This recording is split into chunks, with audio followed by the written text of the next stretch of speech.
Islam yang ke-5. Di sini kita belajar bersama tentang haji, di mana haji ini menjadi rukun Islam, di mana kita nanti di sini bukan hanya belajar praktek saja, dan semoga nanti kita juga haji. Untuk tata-tata haji banyak sekali, bahkan ada sunnah-sunnah, ada kewajiban, ada larangan. Nanti kita belajar bersama-sama yang selanjutnya ini akan dijelaskan materi dulu sama Mbak Pilwa. Untuk Mbak Pilwa, terima kasih. Jadi di sini saya akan menjelaskan tentang materi pembahasannya haji itu apa saja, yaitu yang pertama ada pengertian haji, yang kedua ada syarat-syarat haji, dan yang ketiga ada macam-macam haji, dan yang keempat ada rukun haji, dan yang terakhir ada larangan-larangan haji. Pengertian haji. Secara bahasa kata haji berasal dari bahasa Arab yaitu al-hajj, yang artinya menyengaja. Al-hajj juga berarti mengunjungi atau mendatangi. Haji berarti bersengaja mendatangi Baitullah atau Ka'bah untuk melakukan beberapa amal ibadah dengan tata cara yang tertentu dan dilaksanakan pada waktu tertentu pula menurut syarat-syarat dan ditentukan oleh syarat semata-mata mencari ridho Allah. Syarat-syarat haji ada apa saja, yaitu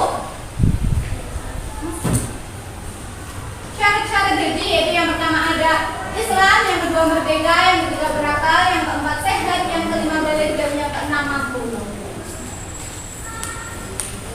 Selanjutnya itu ada macam-macam haji. Nanti di sini ada 3 macam-macam haji, yaitu yang pertama haji tamattu, yaitu haji tamattu ialah ibadah yang satu ini merupakan haji yang mendahulukan umrah dulu baru kemudian ibadah haji. Yang kedua ada haji ifrad, yaitu dikerjakan dengan menjalankan haji terlebih dahulu baru kemudian melaksanakan ibadah umrah. Jadi haji tamattu dan haji ifrad ini kebalikannya. Untuk haji qiran yaitu gabungan antara niat haji dan umrah sekaligus.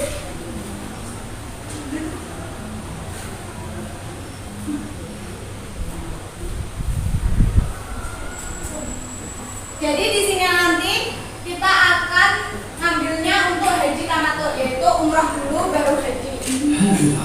سيذهب عبد الله برفقة زوجه إلى مكة المكرمة لأداء فريضة الحج. سيذهب عبد الله وزوجه في رحلة الحج. Jadi di sini sudah dijelaskan bahwa haji ini nanti kita mengambilnya untuk haji tamattu, yaitu haji umrah dulu baru haji. والحج أيضا نوعان آخران هما القران والإفراد. في هذه الرحلة Dari sini sudah dimulai dengan memulai ihram. هذا عبد الله بعد البدء بالاستعداد للإحرام في الحج والعمرة خمسة. Jadi sebelum memulai ihram itu ada yang namanya miqat, yaitu miqat ada 2, yaitu miqat makani dan miqat zamani.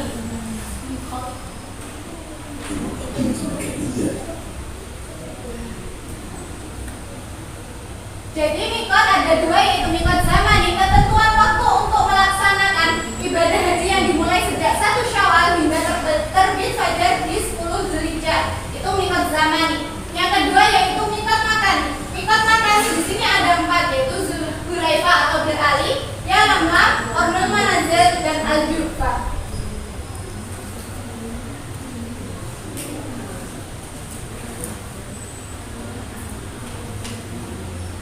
لا يجوز تجاوزها إلا بإحرام. والمواقيت هي الرياض عليه، رابغ، السن الكبير، السعدية، ذات عرق.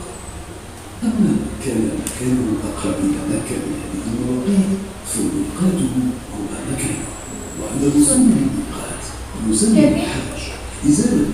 Jadi sebelum melaksanakan miqat disunahkan bagi jamaah haji untuk apa? Untuk yang pertama menghilangkan bulu ketiak dan bulu kemaluan, memotong kuku, mandi serta menaburkan wewangian dan mengenai pakaian ihram. وشرح الإبط والعامة وتقييم الأظافر والخصال وتطيب البدن دون ملابس الإحرام، ثم يقوم الحاج بلبس ثياب الإحرام. Jadi yang selanjutnya yaitu menggunakan pakaian ihram. Oke, di sini sudah jelas kan mikot itu apa. Sebenarnya mikot itu bahasa lainnya tempat tinggal. Jadi misal kalian dari Indonesia itu mikotnya di dekat-dekat Ka'bah, tempat tinggalnya di dekat Ka'bah, nggak sampai jauh. Nah, dari disitulah kalian nanti berniat ihram. Nah, bagaimana dengan orang-orang yang di daerah Mekah? Apakah niatnya dari rumah atau di mikot? Karena di rumah bagian Ka'bah atau dekat-dekat asli dari kampung tersebut niatnya dari rumah. Kalau kita ini niatnya nggak dari Indonesia, tapi saat di mikot, saat di tempat tinggal di dekat Mekah, seperti itu. Selanjutnya untuk pembahasannya yaitu ada ihram. Terus yang pastinya ada perbedaan ya antara cowok dan cewek. Di sini ada salah syaratnya dari ihram. Salah satunya dari kain itu sendiri itu nggak boleh ada berjahit. Sebenarnya maksudnya ini nggak pakai jahit, nggak pakai apa-apa, tapi ditutupi dengan hanya kain saja seperti itu. Ini untuk ada atasan dan bawahan. Nah, sebelum ihram sudah dijelaskan tadi, langsung lanjut. Nah, ini untuk laki-laki larangannya yaitu topi atau peci itu nggak boleh. Jadi pas memakai ihram itu tidak boleh pakai topi atau peci atau penutup kepala. Selanjutnya pakaian yang berjahit, karena ihram sendiri kayak gini, maksudnya ini kan nggak dijahit, yang diperbolehkan seperti ini. Kayak kaos-kaos yang dijahit, dibordir itu tidak boleh. Nah, sepatunan itu nggak boleh. Masuk ihram sepatunannya kayak berjalan, mencukur rambut dan memotong kuku, larangan ihram. Nah, itu ihram bagi laki-laki memang diperhatikan. Yang pertama dijeberkan apa? Digedekan apa? Yo, di bahasa Indonesianya lah. Seperti ini ya. Maaf sepatunan, ini praktek saja. Seperti ini kayak pakai sarung. Dan seperti ini Pak. Paham? Mungkin dipelankan lah. Seperti ini langsung ditekuk yang kiri, yang kanan masuk langsung di gini kan. Ya, seperti itu yang bawah. Ini kan ada atasan, ada bawah.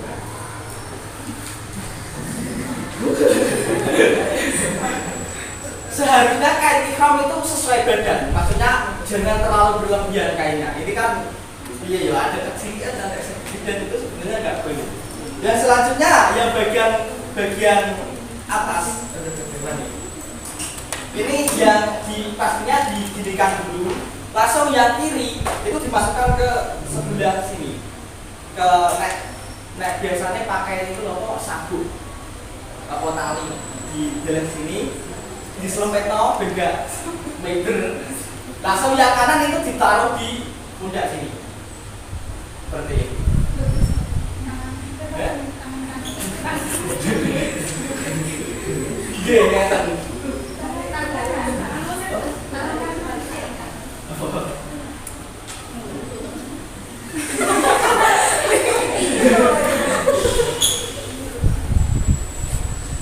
Oh, ngaten.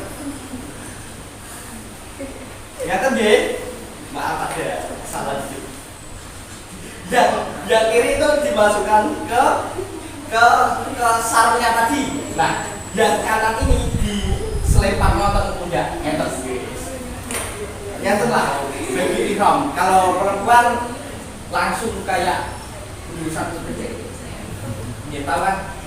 Nggih. Seperti itulah kain ihram yang digunakan. Bagaimana dengan apakah harus pakai kain putih kalau ihram? Boleh, tapi kan yang disunahkan kain putih. Mungkin di sini pemakaian ihram sudah jelas nih. Selanjutnya, Mas.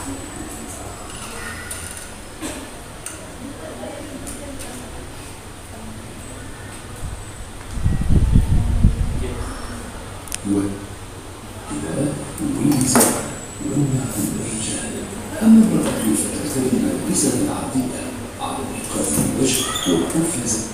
Yang perempuan tidak boleh pakai penutup ini loh, penutup kepala, tidak boleh pakai cadar. Karena yang laki-laki ya topi itu kayak peci tidak boleh, harus dipotong sambil berjalan. الذي يرى الله نفسه بالإحرام.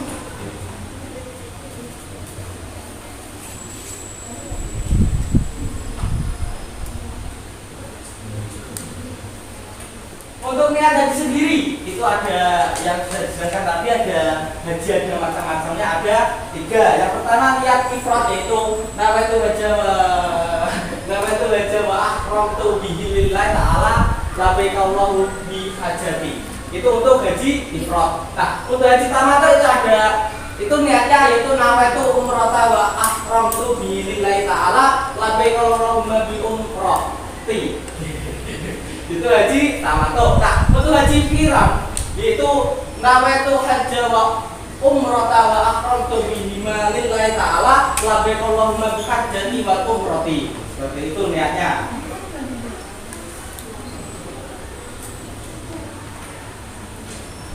بدأ يتلو زوجه النية قائلين لبيك عمرة متمتعا بالحج. أما الحاج المفرد فيقول لبيك حجا، أما القارئ فيقول لبيك عمرة وحجا. ثم شرع في التلبية مع باقي الحجاج في الطائرة، ثم بدأ عبد الله في تذكر محظورات الإحرام، فلا يجوز إزالة شيء من شعر البدن أو الأظافر أو نقطة البدن أو لباس الإحرام.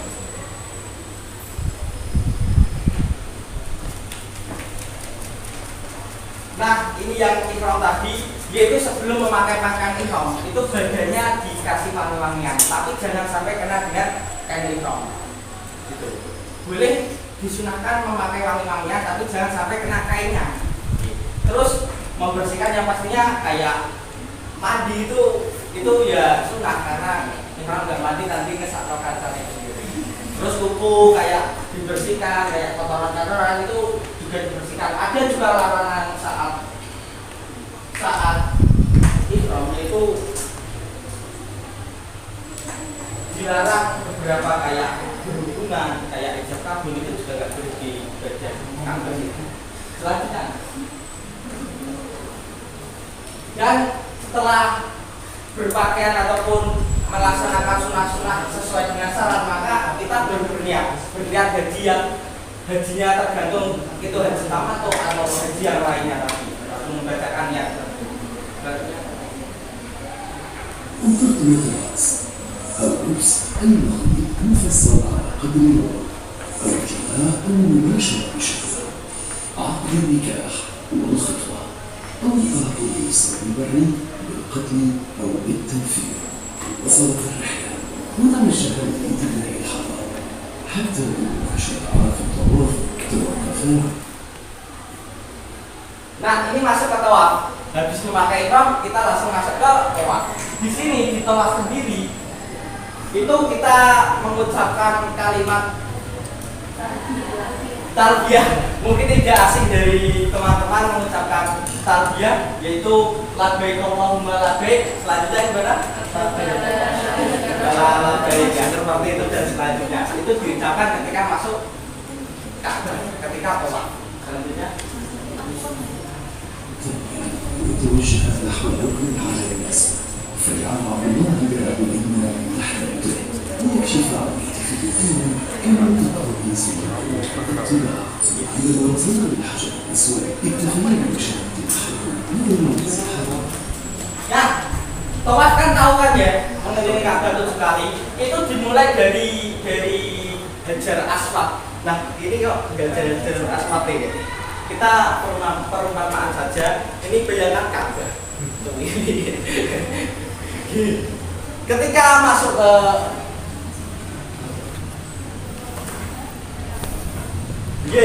yang disunahkan dari Rasulullah itu lewat pintu Darussalam, di mana sebelah sini lah. Jadi kan di Ka'bah ada banyak sekali pintu, tapi yang disunahkan oleh Rasulullah itu lewat pintu Darussalam. Nah, ketika masuk tawaf kita niat haji lagi. Terus pas tawaf itu mubahnya apa? Memutari ya, mengelilingi Ka'bah 7 kali. Yang pertama itu dari Hajar Aswad. Hajar Aswadnya kita bayangkan saja di sini lah. Mana? Sini mas. Sini lah Hajar Aswad.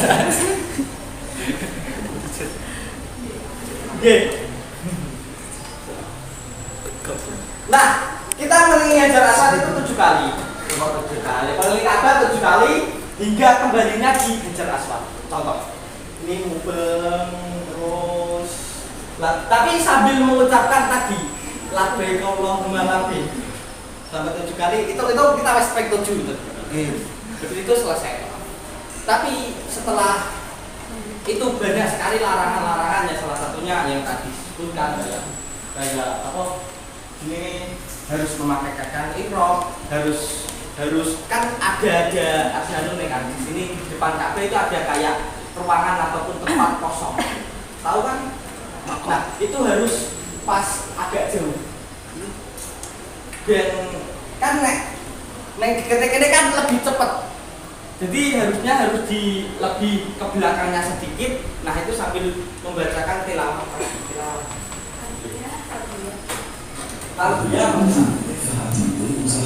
تطبيقا في سنته عليه الصلاة والسلام. بعد ذلك بدأ الطواف من الحجر الأسود وطواف 7 أشواط.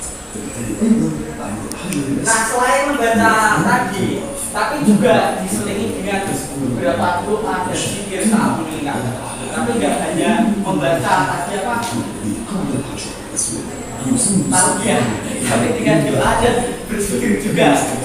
فالأول أن يشير إليه ويسمى القول وقتها ربنا آتنا في الدنيا حسنة وفي الآخرة حسنة وقنا عذاب حتى يصل الحجر الأسود. وخلالك وفي عبد الله حرص على أن يدافعه مزاحم كما حرص أن لا يطوف من داخل حجر إسماعيل لأنه جزء من الكعبة. Nah, itu maksudnya di samping Ka'bah nggak boleh terlalu dekat sama Ka'bah. Harus terdapat di kamar itu. Nah, setelah tawaf itu ada sholat 2 rakaat, yaitu sholat sunnah yang dianjurkan, yaitu dekat makam Ibrahim. Itu setelah tawaf kita sholat sunnah 2 rakaat. Niatnya gimana ya, niat tawaf. Setelah tawaf. صلوتي ركعتين الطواف اتجه عبد الله مع زوجه بعد الصلاة. Selanjutnya setelah tawaf, para jemaah haji itu digiring untuk bersa'i. Nah, sa'i itu ada 2 tempat, yaitu Safa dan Marwah. Nah, tempat sa'i sendiri itu dekat Ka'bah, maksudnya nggak di Ka'bah, di sampingnya. Disuruh langsung keluar dari Ka'bah, langsung sa'i. Sa'inya itu 7 kali. Mengelilingi 7 kali, maksudnya sini setelah tawaf langsung ke Safa Marwah, Safa dulu. Langsung kita berjalan sampai 7 kali. Berjalan. Ya, penyeting. Jalan terus. Tapi juga tadi berzikir dan berdoa. Dan dianjurkan lagi ketika di tengah-tengah itu ada namanya air Zam-Zam. Nah, itu minum di situ ketika sudah selesai maupun di tengah perjalanan itu disunahkan juga minum air Zam-Zam, karena di daerah Ka'bah tersebut juga banyak sekali sumber air Zam-Zam yang dapat dikonsumsi. Bahkan itu kalau mengonsumsi menjadikan sebuah kesunahan. Setelah itu berhenti di Safa lagi karena sudah 7 kali. Nah, selanjutnya dan ini saya sudah selesai. Nah, ini كما سن النبي عليه الصلاة والسلام ثم سعى إلى الصفا من باب الصفا وتبين حيث قوله تعالى إن الصفا والمروة من شعائر الله فمن حج البيت أو اعتمر فلا جناح عليه أن يطوف بهما ومن تطوع خيرا فإن الله شاكر عليم. ثم وقف لرؤية الرب مستقبلا الكعبة.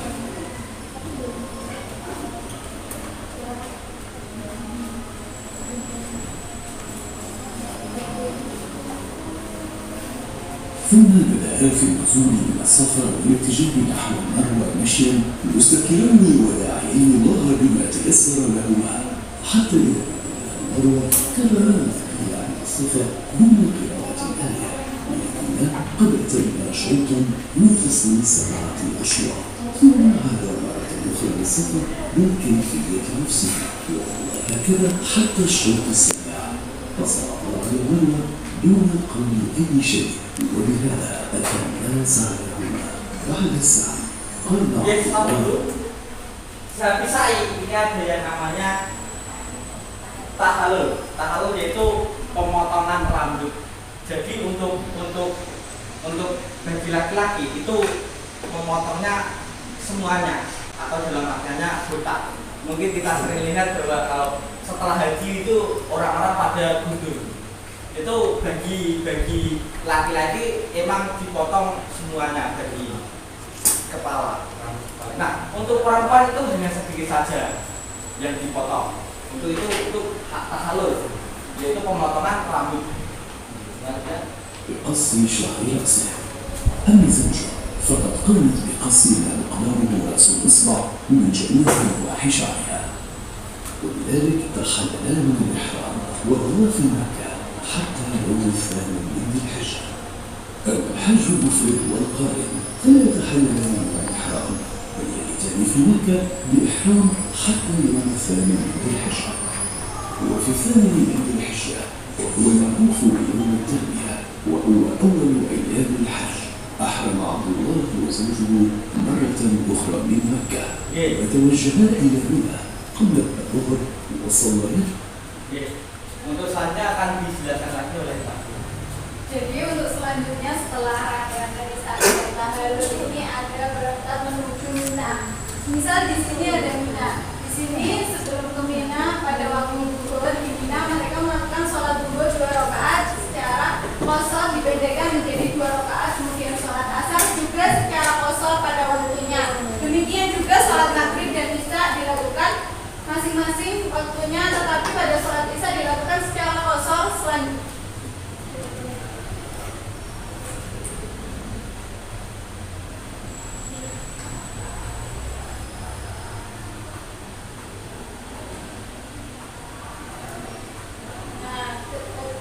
Jadi ketika di Mina ini ada yang pertama sholat zuhur asar jamak dan qashar, yang dilakukan di sana yaitu sholat maghrib isya di jamak qashar, lanjut istirahat bermalam di Mina sampai dini hari.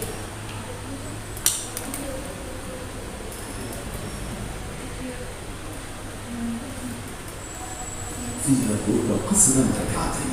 Di Mina itu juga diharuskan untuk beribadah sedikit lagi karena di Mina itu yaitu kita beribadah حتى صلاة الفجر يوم التاسع.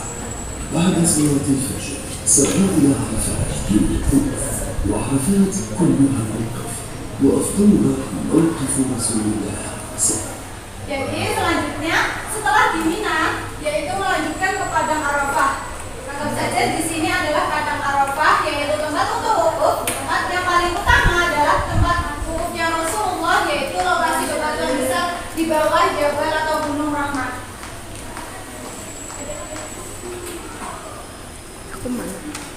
Jadi di wukuf di Padang Arafah yang pertama dilakukan adalah sholat jamak takdim dan qashar zuhur dan asar. Terus di sana juga berdoa, terus berzikir bersama, dilanjutkan membaca Al-Qur'an. Di sana juga ada mendengarkan khutbah, terus dilanjut sholat jamak takdim dan qashar maghrib dan isya.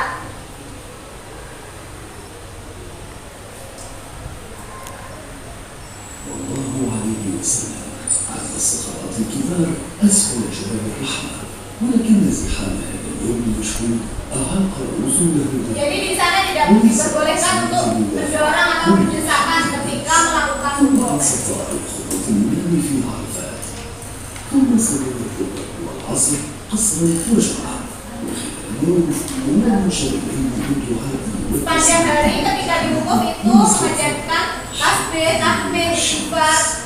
وبعدها انصرفا إلى مزدلفة وصليا إلى Setelah matahari terbenam, mereka berangkat ke Muzdalifah untuk melaksanakan sholat maghrib, dan di Muzdalifah ini untuk mengambil kerikil.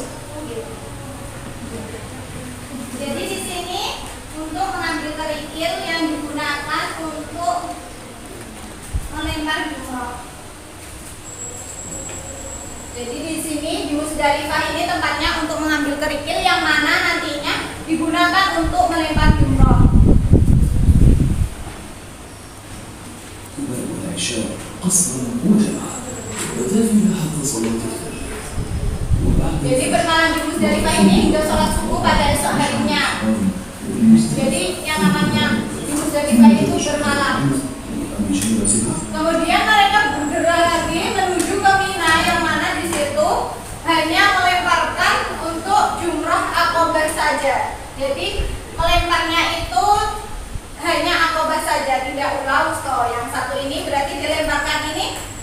Ketika dilemparkan ini tidak boleh langsung semuanya, satu persatu, dengan mengucapkan Bismillahirrahmanirrahim.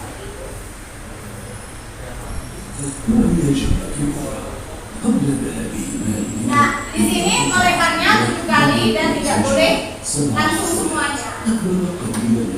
Kalau lempar hanya pengennya saja, jangan sampai dengan serang lainnya.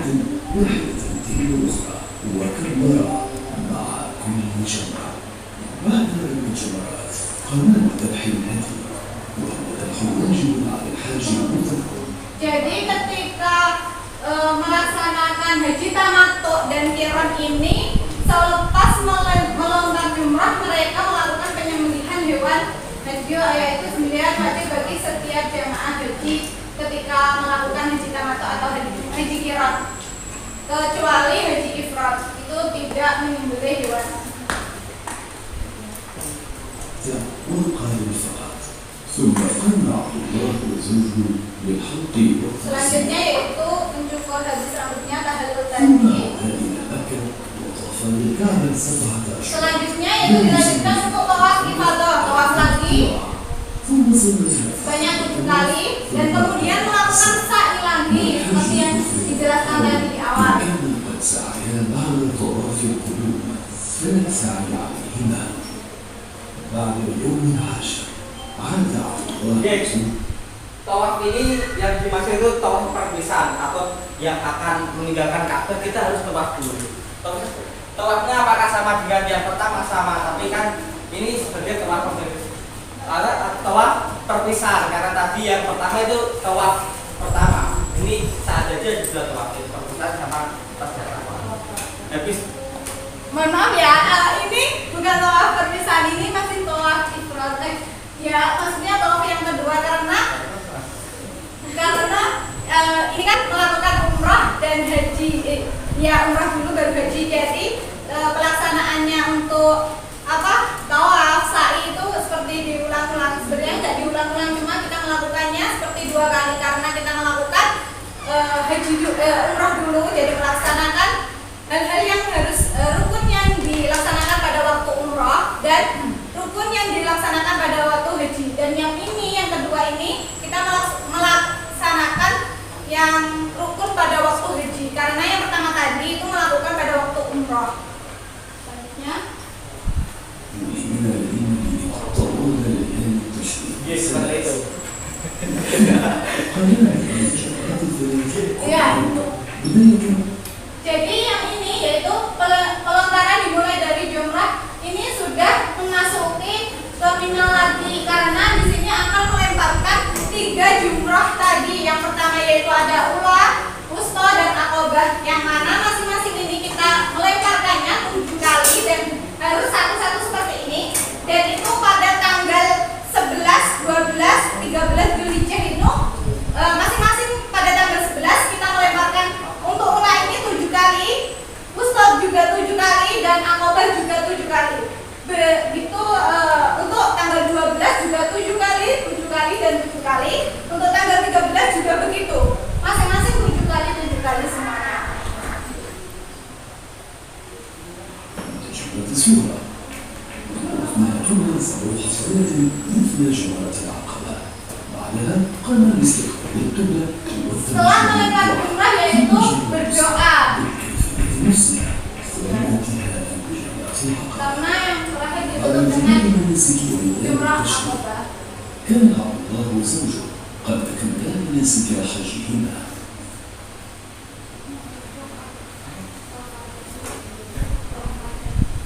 Selanjutnya itu ada tawaf wadah, di mana tawaf tersebut sama kayak yang tadi, yaitu mengelilingi Ka'bah. Ya sama 7 kali, dari awalnya dari Hajar Aswad dan kembali lagi ke Hajar Aswad sambil membacakan tadi apa? Tarbiyah. Apa nih? Masa calon haji ini calon para haji 7 kali, dan itu pun sambil membaca tarbiyah dan berdoa serta berzikir untuk tawaf padanya, yaitu tawaf tahbisan. وكان آخر أعمالنا هو الطواف ببيت الله العتيق طواف الوداع.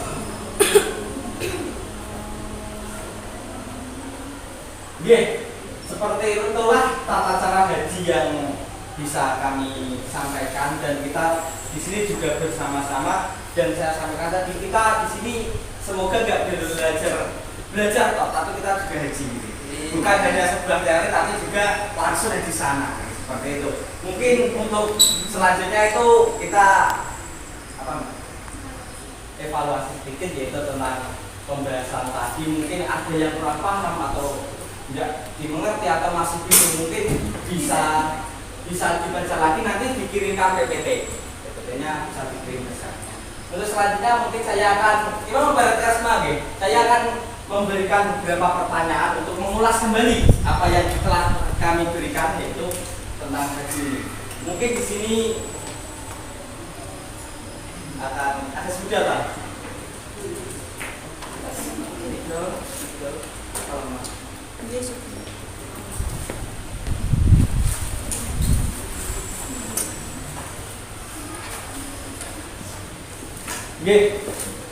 Di sini kita akan mengulas kembali pembelajaran tadi, yaitu yang mungkin yang bisa satu saja nanti untuk menjawab soal.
Kita di sini akan memberikan 3 pertanyaan saja. Mungkin dari teman-teman yang bisa menjawab silakan maju, nanti ada surprise tersendiri.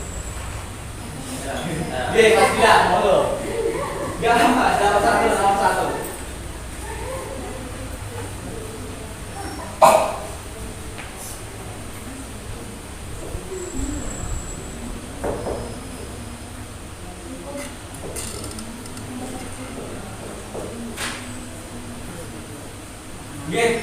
Terima kasih Mas Gilang. Untuk selanjutnya sebutkan rukun haji. Mungkin di sini ada yang bisa menjawab dari teman-teman. Kalau nggak bisa nanti saya tunjuk saja.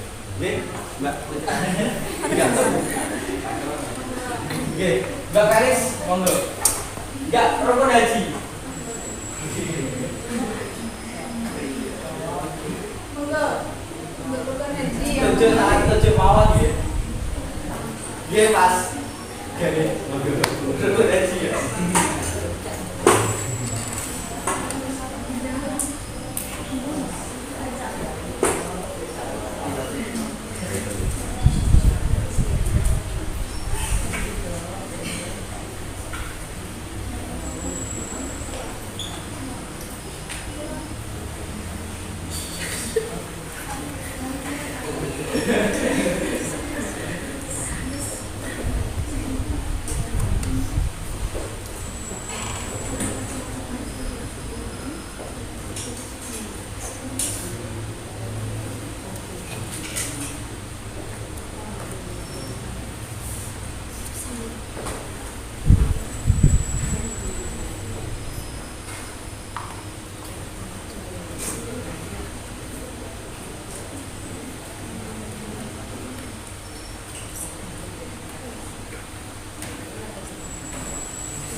Oke, terima kasih untuk Mas Garis. Selanjutnya mungkin ada yang mau maju.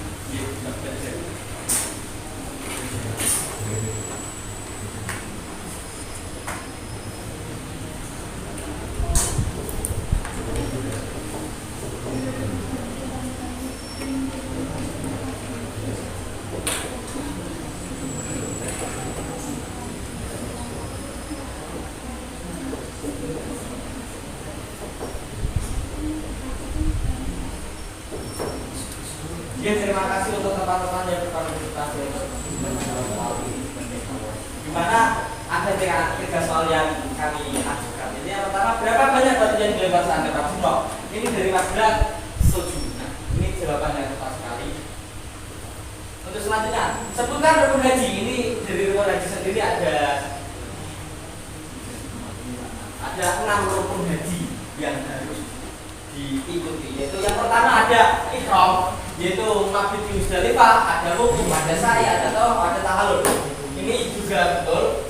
Yang terakhir, sebutkan macam-macam haji yang tadi pastinya sudah dijelaskan, yaitu untuk haji sendiri ada 3, yaitu haji tamattu, haji ifrad, dan haji kiraan. Dan ini dari jawaban teman-teman sudah betul semua.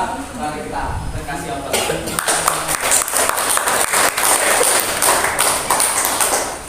Jadi kita selanjutnya akan mengevaluasi sedikit agar teman-teman semua juga bisa mendalami materinya.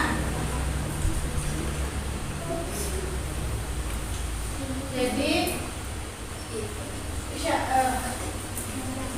pengertian haji tadi sudah dibahas bahwasanya pengertian haji itu mengunjungi atau mendatangi suatu tempat dengan beberapa amal ibadah dengan tata cara dan syarat-syarat tertentu yang mana ditentukan oleh syarat semata-mata mencari ridho Allah Subhanahu wa taala. Syarat-syaratnya ada 6 dan syarat-syarat ini ketika kita tidak bisa salah satunya ada yang misal ketika ada syarat-syarat yang kurang terpenuhi maka kita juga tidak bisa melaksanakan ibadah haji.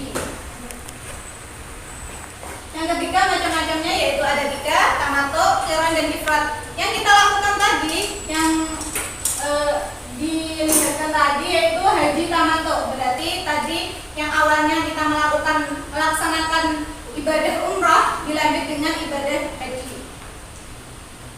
Dan di situ ketika mulai melaksanakan ibadah haji dimulai dari mikot, yang mana mikot ada 2 yaitu mikot zamani dan mikot makani. Mikot zamani yaitu mikot waktu, yang mana waktunya dimulai dari sejak 1 Syawal hingga 10 Dzulhijjah. Dan yang kedua mikot makani, mikot tempat, yang mana di sini ada 4 yaitu Dzulhulaifah atau Bir Ali, Al-Juhfah, Yalamlam, dan Qarnul Manazil. Dan di sini selanjutnya ada rukun haji yaitu yang harus ketika haji harus dipenuhi. Ketika ada salah satu yang tidak terpenuhi maka harus membayar dam atau membayar denda. Apa saja sih rukun-rukun haji? Yaitu ada ihram, mabit di Musdalifah, sa'i, tawaf wada, wukuf, tawaf ifadah, tahallul. Sunah-sunah sebelum ihram yaitu menghilangkan bulu ketiak dan bulu kemaluan, memotong kuku, mandi, menangguhkan pewangian di badan tanpa mengenai pakaian ihram. Jadi sebelum mengenakan pakaian ihram kita harus memakai pewangian itu di tubuh, jangan sampai kena pakaian ihram tersebut.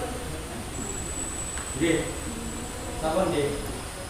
Ini sebagai evaluasi sedikit dan kita telah sampai di ujung akhir. Dan mungkin hanya segitu yang kami sampaikan. Semoga yang telah disampaikan bisa bermanfaat dan ini nanti dipersiapkan untuk panggilan Allah sebagai karena haji itu kalau pastinya ada panggilan khusus yang tersendiri. Bahkan ada banyak orang yang kaya itu belum haji juga ada. Bahkan ada orang miskin yang dipanggil Allah langsung haji itu sudah ada. Ya seperti itu kita belajar materi di sini yaitu untuk lagi mempersiapkan ketika nanti kita dipanggil langsung Allah kita bisa melaksanakannya dengan lancar dan bisa sesuai dengan apa yang di peraturan kayak larangan seperti itu. Mungkin hanya itu yang kami sampaikan. Ketika ada kata-kata yang enggak enak atau penyampaian yang kurang tepat, saya mohon maaf sebesar-besarnya. Kita akhiri saja. Wassalamualaikum warahmatullahi wabarakatuh.